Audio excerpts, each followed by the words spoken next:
Hello everyone, good morning. কেমন আছো তোমরা সবাই? আশা করি তোমরা প্রত্যেকে ভালো আছো। আর হ্যাঁ, আমরা কিন্তু ভালো আছি। তাহলে চলো নতুন একটি ভিডিও স্টার্ট করা যাক। হ্যাঁ, জানি একটু না অনেকটাই লেট হয়েছে। আশা করি তোমাদের আমি আগের ব্লগে বোঝাতে পেরেছি যে একটু কাজের চাপটা হয়ে যাচ্ছে। তো সেহেতু একটু হয়তো আমার ভিডিওটা এডিট করতে না সময় পাচ্ছে না। সেহেতু একটু লেটে ভিডিও যাচ্ছে। তো তোমরা আমাকে প্রত্যেকে সাপোর্ট করো, সাথে ভালোবাসাও দিও। তো যাই হোক, তাহলে চলো, সকালে কিন্তু রান্নাবান্না কমপ্লিট হয়ে গেছে। আর আমি এদিকে চলে এসেছি বিছানাটা গোছাতে। রান্নাবান্না বলতে তরকারি তো আগের দিনই করা থাকে, তোমরা তো প্রত্যেকেই জানো। আগের বাড়িতেও সেম করতাম ওই বাড়িতে, আর এখনও সেম করি। না আগের বাড়ি না বলতে আমি ভুল করে ফেলেছি। শ্বশুরবাড়িতেও সেম করি, আর বাপের বাড়িতে এসেও কিন্তু সেম করি। কেন বলতো, সকালবেলা উঠে অত সকালবেলা উঠে রান্নাবান্না করা আমার পক্ষে অসম্ভব ব্যাপার। তাও ওই বাড়িতে আমার তো সব কিছু ঘরে ছিল, সমস্ত কিছু, কোনো অসুবিধা হতো না। কিন্তু এই বাড়িতে বাপরে বাপ, সবই বাইরে, আর কুয়াশা পড়ে, সাথে ঠান্ডা ঠান্ডা হাওয়াও বয়। বুঝতেই পারছো গো, আমার পক্ষে বাইরে বেরিয়ে যদি কাজবাজ করতে হয় ওই 5:30টার সময় উঠে, তাহলে কিন্তু রাতেরবেলা শ্বাস নিতে কষ্ট হয়। আর তোমরা অবশ্য প্রত্যেকে দেখেছো যে প্রথম আমি তাই করতাম, আর রাতেরবেলা কিন্তু ঘুমাতে পারতাম না শ্বাসকষ্টের জন্য। এই শীতকালে এলে যাদের যাদের শ্বাসকষ্টের প্রবলেম আছে, তাদের যে কতটা অসুবিধা হয় একমাত্র হয়তো তারাই জানে, আর হয়তো ভগবান জানে। ভীষণ কষ্ট হয়। এবার সারা রাত না ঘুমালে না সকালে উঠতে ইচ্ছে করে না। এবার সকালবেলা যদি না উঠি তাহলে রান্নাও করা যায় না, সেহেতু সব কাজে লেট হয়ে যায়। তো যথারীতি আমি তাই করে ফেলেছি। তাহলে চলো আগে বিছানাটা তুলে নিই। আর আজকে কিন্তু তোমাদেরকে আমি সকালটা শুরু করলাম বলতে পারো, ব্লগটা শুরু করলাম আশিবাসী কাজ দিয়ে। হ্যাঁ, বলতে পারো এক প্রকার আশিবাসী কাজই, কারণ ঘর বিছানা তোলা কিন্তু একটা বাসি কাজের মধ্যে প্রধান কাজ পড়ে। দেখবে বিছানাটা কিন্তু পরিষ্কার থাকলে দেখতে ভীষণ ভালো লাগে। আমি কিন্তু আমার আগের ব্লগেও বলেছি, এখনও বলি, বিছানা পরিষ্কার থাকলে মনে হয় যেন হাফ কাজ ওখানেই হয়ে গেছে। আর স্নানটা যদি সকালবেলা সেরে নেওয়া হয়, স্নান আর পুজো, তাহলে তো সব কাজই হয়ে গেছে মনে হয়। আমি এত সকালবেলা স্নান করতে পারবো না। তো চলো তাহলে, আগের দিনকে যে জামা কাপড়গুলো কেচে দিয়েছিলাম আমার মায়ের, সেই জামা কাপড়গুলো না আর ভাঁজ করা হয়নি, এনে জড়ো করে রেখে দিয়েছিলাম। তারপর আর ভাঁজ করা হয়নি। সময়েরও অভাব বলতে পারো, কিছুটা বলতে পারো শরীরটাও সাথ দিচ্ছিল না, আর কিছুটা বলতে পারো ভালোও লাগছিল না। তো যাই হোক, সব গোটা মিলিয়ে এই কিছু একটা হলো। তো যাই হোক, ওইখানে যে রেখে দিয়েছিলাম আর মনেও ছিল না বলতে পারো, সেহেতু এখন সুন্দর মতন করে গুছিয়ে রেখে দেবো। গোছাচ্ছি এই ঘরে, কিন্তু রাখবো হচ্ছে যেই বড়ো ঘরে, যে ঘরে আপাতত মা রয়েছে সেই ঘরে। তো চলো তাহলে জামা কাপড়গুলো গুছিয়ে নিই। সুন্দর করে পাটে পাটে জামা কাপড়টা গুছিয়ে রাখলে দেখবে কিন্তু তোমার আলনাটাও দেখতে কিন্তু ভীষণ সুন্দর লাগে, তাই না? ঘর যেমনই হোক, মাটির নিচে হোক, মাটির নিচে না, গাছের নিচে হোক, মাটির ঘর হোক, যাই হোক, গুছিয়ে রাখলে কিন্তু সমস্ত কিছু দেখতে সুন্দর লাগে, তাই না? পরিষ্কার থাকলে। আর যদি অগোছালো অপরিষ্কার থাকে, তাহলে কিন্তু রাজপ্রাসাদও বেমানানোর একদম বাজে লাগে দেখতে, তাই না? তো নিজের যেইটুকুনি ঘর হোক, কুঁড়ে ঘর হোক, আর যাই হোক, নিজের ঘরটুকুনিকে যদি রাজপ্রাসাদ ভেবে যদি সমস্ত কাজ করা যায়, দেখবে ঘরে কিন্তু সুখ শান্তি একাই চলে আসে। অনেক বড় কথা বলে ফেললাম না? তাহলে চলো কাজে ফেরা যাক। তো এদিকে বিছানা টিছানা সমস্ত কিছু তুলে নিয়ে চলে এসেছি ঘরটা ঝাড় দিতে। ঘরে অবশ্যই আগে একবার ঝাড় দিয়েছি, আমার বর যাওয়ার আগেই কোনোরকম ঘর ঝাড় দিয়েছি। আর এখন ভালো মতন ঘরটা ঝাড় দিয়ে নিচ্ছি। ঘর আর বারান্দাটা ঝাড় দিয়ে নিচ্ছি। আর ওইদিকে বড় ঘরটা, রান্নাঘরটা একসঙ্গে ঝাড় দিয়ে ওই দিক থেকে বার করে দেবো। এখন না, সেটা একটু পরে করব, কারণ মা এখনও ঘুম থেকে ওঠেনি। আমার কাজ শেষ হবে, তারপরে মা ঘুম থেকে উঠবে। মাকে ব্রাশ করানো, তারপরে ফ্রেশ করা, সমস্ত যথারীতি কাজ আমাকে তারপরে কমপ্লিট করতে হবে। এবার এইদিকে যদি আমার কাজে লেট হয়ে যায় না, ওইদিকে মায়ের খাবার দিতেও লেট হয়ে যায়। সেহেতু একটু না অনেকটাই তাড়াহুড়ো করে কিন্তু আমাকে সকালে কাজগুলো কমপ্লিট করতে হয়। আর আগের দিন বাবা কম্বল কেচে দিয়েছিল, তোমরা আশা করে আগের ব্লগে দেখেছো। তো সেই কম্বলগুলোকে না বাবা এই বারান্দাটাতে রেখে দিয়েছিল শোকানোর জন্য। আর বেশ শুকিয়েও গেছে, কিন্তু তোলা হয়নি, যেহেতু রাতেরবেলা দেখি একটু ভেজে ছিল, সেহেতু তোলা হয়নি। তাই ভাবছি যে আমি একটুখানি এই পরে তুলে নেবো তোমার কম্বলগুলোকে। তাহলে চলো, দেখো ঝাড় দেওয়া হয়ে গেছে। ওইদিকে পাশের একটা কাকির সাথে গল্প করছিলাম যে সেলাই কবে কাটতে আসবে সেই বিষয় নিয়ে। তো সেলাই এখনও কাটার সময় হয়ে ওঠেনি, হবে তো অবশ্যই, যখন হবে তোমাদেরকে অবশ্যই তোমাদের সাথে শেয়ার করব। আর দেখো, সকাল সকাল কিন্তু এক গামলা বাসন কোসন মেজে নিয়েছি। আর বাসন কোসনগুলোকে মেজেছি। এইবার চা করতে যাব, আর ছোট ছোট বাটিগুলোকে নিচে রাখি, সেহেতু চা করার জন্য ছোট বাটি লাগে, যেহেতু সেটা না আর খুঁজে পাচ্ছিলাম না। সাথে কাপগুলো, তাই ভাবলাম যে না, এত খোঁজাখুঁজি করলে এরপরে কী হবে, এত অগোছালো করলে, হাটখাটকি করলে কাপগুলো ভেঙে যাবে। তাই ভাবলাম যে ধীরে সুস্থে আগে সমস্তগুলোকে আমি গুটিয়ে নিই। জলটা যা ঝরার প্রায় ঝরেই এসেছে, কারণ অনেকক্ষণ আগে দিয়েছি, যেহেতু জলটা ঝরাতে বাসনটা মেজে রেখেছি। তো এতক্ষণে জল তো ঝরেই যাওয়াটাই স্বাভাবিক, তাই না? তো সেই জলটাও ঝরে গেছে। এখন কিন্তু মায়ের জন্য চা হবে, আমার বা বাবার জন্য কিন্তু এখন চা হবে না, সেটা হবে পরে। তো যাই হোক, এদিকে দেখো এই মনে হয় এই দুটো মাছই লাস্ট ছিল শিঙি মাছ। তো বাবা এটা কেটে নিচ্ছে। আমার তো এত ভয় লাগছে কি বলবো, যে যদি বাই চান্স কাটা মেরে, তাহলে তো বুঝতেই পারছো একদম ডেফিনেটলি শিওর যে জ্বর আসবে। তো তার আগে বাবা বললো কি একটু নুন দিয়ে দে। তো আমি একটুখানি শিঙি মাছের উপর নুন দিয়ে দিলাম, দেখলাম ওটা মরে গেছে। কিন্তু দেখলাম যে না, পরে উড়ে বাবা কি নড়াচড়া করছিল। আমি তো প্রথমে ভেবেছিলাম হয়তো মা মরে গেছে, কিন্তু না গো, মরেনি। তো যাই হোক, এদিকে দেখো সমস্ত কাজকর্ম সেরে মাকে খাইয়ে বাবাকে খাইয়ে এমনকি নিজেও খেয়ে এখন বসে পড়েছি। ওই যে শিঙি মাছের ঝোল করব মায়ের জন্য, তার জন্য সবজিপাতি কাটছি। সবজিপাতি বলতে আলু, তোমার হচ্ছে গিয়ে পেঁপে, গাজর, বিট, বিনস এইগুলোই তো দেবো। এছাড়া তো আর কিছু খেতে পারবে না, সেহেতু ওইগুলোই দিচ্ছি। কারণ এখন হালকা পাতলার মধ্যে আর এই খাবারগুলো খাওয়াটাই তো এখন বেশি ভালো। আর পেঁপেটা যেহেতু সেদ্ধ হতে চায় না, সেহেতু না একটা প্রেশারের সিটি মেরে নেবার। আজকে প্রেশারের সিটিটা মানে একটু না অনেকটাই বেশি পড়ে গেছে। তো যাই হোক, এদিকে দেখো সমস্ত কাজ করে নিয়ে কিছু কাজ হয়তো এখানে আমি করছি, ঠিক আমার মনে নেই। এখানে আমি কিছু হয়তো কাটছি, কিন্তু কী কাটছি সেটা বিশেষ করে আমার একটা ফোঁটা মনে নেই, আর দেখাও যাচ্ছে না।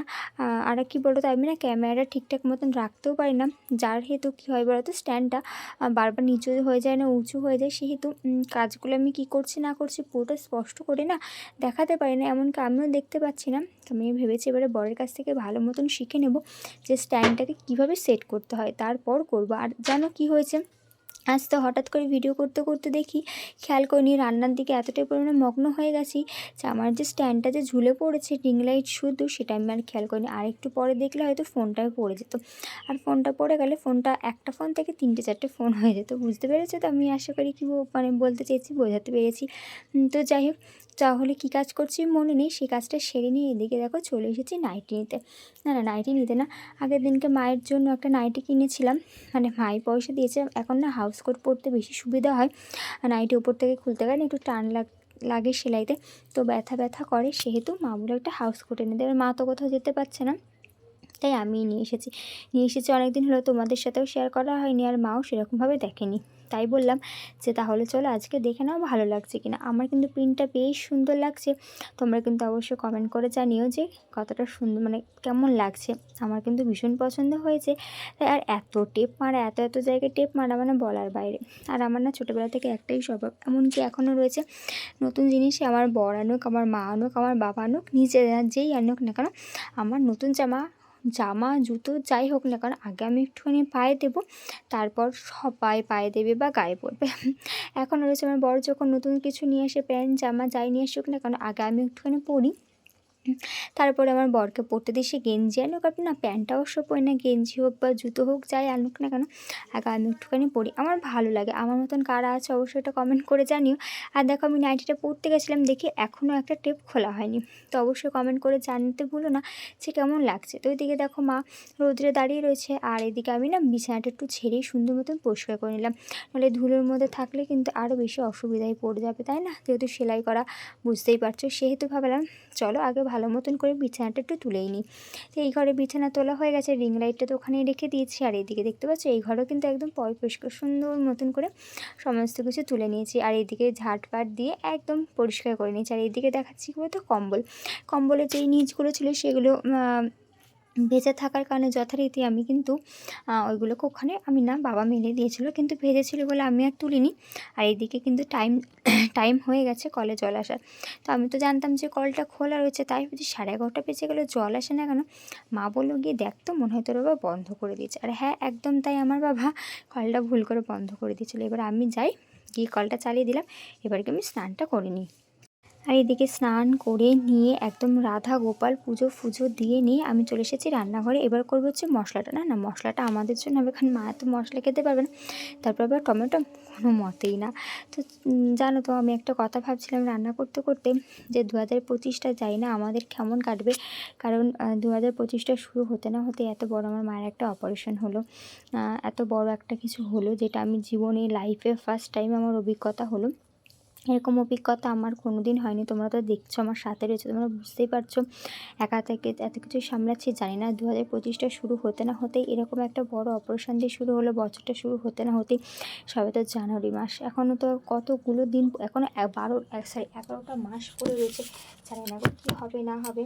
যাই হোক, তোমরা একটুখানি ভগবানের কাছে প্রে করো, আমিও একটু ভগবানের কাছে প্রে করছি যাতে আমাদের কিন্তু ভালো কাটুক। এই রোগ ভোগ থেকে যেন ভগবান আমাদের প্রত্যেককে দূরে রাখুক। শুধু আমাদের ফ্যামিলি না, তোমাদেরকেও বলছি, প্রত্যেকে যারা যারা আমার ভালোবাসার মানুষ তাদেরকে যেন রোগ ভোগ থেকে দূরে রাখুক। হ্যাঁ, অবশ্যই শত্রুদের যেন এরকম অপারেশনের কাছাকাছি না নিয়ে আসে, কারণ এই অপারেশন কিন্তু ভীষণ কষ্টের একটা অপারেশন। আমি ভাবতাম অপারেশনই তো হয়েছে, এমন কি ব্যাপার, কিন্তু এখন যেহেতু নিজে এক্সপিরিয়েন্স করছি, নিজের অভিজ্ঞতা হচ্ছে, নিজের হাতে একটা অপারেশনের পেশেন্ট দেখছি, এখন বুঝতে পারছি কতটা পরিমাণে কষ্টের। তো যাই হোক, কিছুটা বাসন মেজে নিচ্ছি। মায়ের নইলে না কী বলতো, জমিয়ে রাখলে বিকালবেলা মাজাটা না অসম্ভব হয়ে যায়, কারণ এতটা পরিমাণে আমার মশা কামড়ায়, সম্ভব হয়ে ওঠে না। আর এদিকে নাইটিটা ভিজে যাচ্ছিলো, নতুন নাইটি, বুঝতেই পারছো, আগে আমি পরে নিয়েছি। তো এবারে ভিজে গেলে একটা অসুবিধা হবে, কারণ ভেজাতে থাকবো ঠান্ডার মধ্যে, আমারও ঠান্ডা লেগে যাবে। সেহেতু না সুন্দর মতন করে আগে তোমার বাসনগুলোকে মেজে ধুয়ে নিচ্ছি। আর এমনকি জানো তো, এই টাইমের এতটাই অভাব হচ্ছে, আমি ঠিক মতন রাধা গোপালকেও দিতে পারছি না। স্নান করছি ঠিকই, কিন্তু কোনো রকমভাবে রাধা গোপাল দিতে পারছি না। একদিন দুদিন পর পর রাধা গোপাল দিতে হচ্ছে। স্নান টান করে না সময় থাকছে না যে রাধা গোপাল দেবো। এবার ওদেরকে স্নান করানো, এত কিছু করানো, বুঝতেই পারছো, মুখের কথা না, অনেকটাই সময় লাগে, সময় সাপেক্ষ। সেহেতু এক একদিন দিতে পারছি, এক একদিন দিতে পারছি না, কারণ একটা টাইম আছে, মাকে তাড়াতাড়ি করে খাওয়া দিতে হবে, আবার মায়ের অতগুলো ওষুধ রয়েছে, তো কয়েকটা দিন তো দিতেই পারছি না। আশা করি ভগবানও বুঝছে, তো ভগবানও ভগবান দেখছে, তো আশা করি ভগবানও বুঝবে যে আমি এখন কী মধ্যে দিয়ে যাচ্ছি, কীর মধ্যে বলতে বলতে কাজের একটু ব্যস্ততা, এছাড়া আর কিছুই না।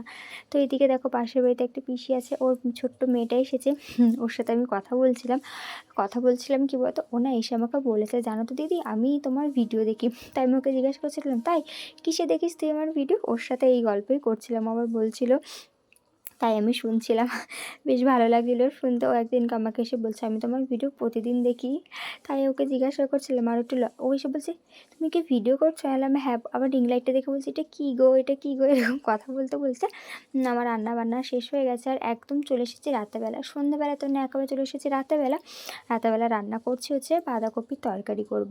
আর মায়ের জন্য হবে হচ্ছে কি তোমার ওই গাজর, বিট, আলু, এই বিনস, এইসব দিয়ে তরকারি। কী করবো, মায়ের তো এছাড়া অন্য কোনো রকম কোনো তরকারি করতে পারবো না, যেহেতু আর কিছু তরকারি খেতেও পারবে না, সেহেতু। আর এদিকে দেখো, বারবার স্ট্যান্ডটা আমি ঠিক করছি, কারণ স্ট্যান্ডটা না বারবার ভীষণ অসুবিধায় পড়ে আছি, বারবার না খুলে যাচ্ছে। আর এখন আমার বর বাড়িতেই নেই, আমার বর একটুখানি বেরিয়েছে কাজে, সেহেতু আমি হ্যাঁ একটা ওষুধ আনতে গেছে, তো সেহেতু স্ট্যান্ডটা আমি কোনো রকম সেট করেছি, তাই এরকম হচ্ছে।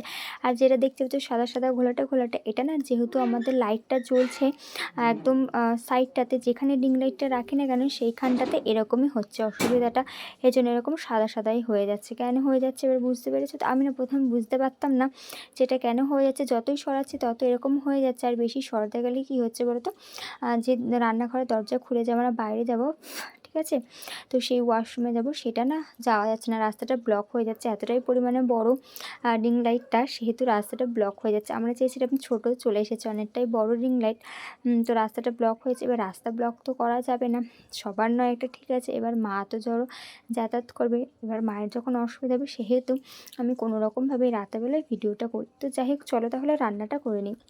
এদিকে রান্না বান্না সেরে নিয়ে একদম সমস্ত কিছু কমপ্লিট হয়ে গেছে, আর এখন বসেছি মাথায় তেল দিতে। আজ অনেক দিন পর মাথায় তেল দিচ্ছি, মাথাটা ভীষণ পরিমাণে যন্ত্রণাও করছে, সাথে আমাদের রান্নাঘরের চালটা না তুলনামূলক অনেকটাই নিচে ইটটা, সেহেতু নিচটা উঁচু হয়ে গেছে, আর চালটা নিচে হয়ে গেছে। তো একটা বাস ছিল, বাসে এত জোরে মাথায় বাড়ি খেয়েছি, প্রচণ্ড পরিমাণে আরও বেশি মাথাটা যন্ত্রণা করছে। তার থেকেও বড়ো কথা, তোমরা আশা করি সবাই জানো হয়তো কম বেশি, যে আমার একটু মাথাতে একটু মাথা যন্ত্রণা করে, ঠান্ডা লাগলে মাইগ্রেনের ব্যথা হয়, তো একটু বেশি দিনের যন্ত্রণা করে, একটু স্মেল পেলে, বডি স্প্রে স্মেল পেলেই মাথা যন্ত্রণা হয়। আর সেখানে একটু বাড়ি খেয়েছি, বুঝতে পারছো কতটা পরিমাণে ব্যথা করছে। তাই আমি আমার বরকে বললাম, আমার বর আবার দেখো সুন্দর মতন আমাকে মাথায় তেল দিয়ে দিচ্ছে। তাহলে চলো আজকের ভিডিওটা এইটুকুই। যদি আমার ভিডিওটা ভালো লেগে থাকে অবশ্যই একটা লাইক করে দিয়ে যেও, কমেন্ট করে দিয়ে যেও, শেয়ার করে দিও অবশ্যই। আর 300তে কিন্তু আর বেশি বাকি নেই, তো ঝটপট করে যাও, চ্যানেলটা সাবস্ক্রাইব করে দিও। তো চলো আজকের মতন টাটা, গুড নাইট, কাল ফিরবো নতুন একটি ব্লগের সাথে।